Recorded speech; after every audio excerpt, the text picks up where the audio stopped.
Amahoro, aha turi ni hehe? wibaza kuri hehe? Naho mbona Witwa gute? nitwa Ona. Ubona bisigura iki? Bisigura iteka. None ufise izina rimwe? Yego niko abavyeyi banyise. Wasengera he? Sinaja gusenga kubera ubuzima bwari bwaragoranye.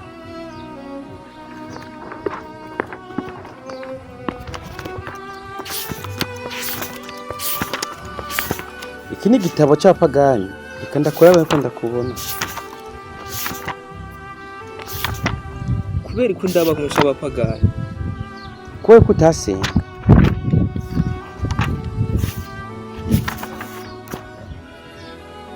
Ona, Sabwe mwami. ntiwasenga ariko warusha abasenga kwizera Imana. Ariko nabura umwanya wo kuja gusenga kuko naguma nkora. Ubuzima bw'Ibujumbura bwari njyankuru. Ariko ntiwaja gusenga ariko warizera Imana. Urahanwa uragirwa icyaha cyo kutakunze gusenga, utasoneye umunsi w'Imana. Ariko kuko ndakababariye kuko ari umusore witondeye ibyageze. Ariko ibyo bintu nibyo ntabyo bamba. Genda. Mwami, nari ndabizi kuva ku isi yuko nzoja mu ijuru kuko nakora ivyiza kurusha Gasape. Uwo Gasape nawe ni N'umujene hariya mu Burundi. Abajene bose bahanze amaso ngo yabemereye connection yo kubura. Ni wa wundi yakora ikinyamakuru Homoriza. N'urya nyene mwami yarakoze na application. Umwe afise na application yitwa Gasape.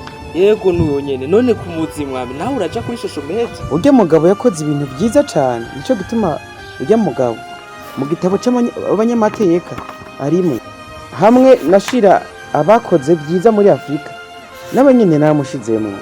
N'umwana mwiza ariko aragerageza kwegera abene igihugu y'u Burundi adufasha. Mwami none abatamushigikiye barafise igihano uzobahana. Naje bigihe nari mwisi nari mfise abantu bangwanya benshi ariko ntacyo byantwaye.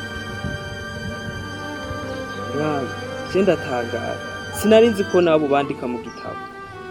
Gasape arakaramba kandi atari uko nimutamwishimira nzomwihamagarira iwacu mu ijuru. Oya reka uzobanza urindira tuzanira iyo connection. Akandi kazi akora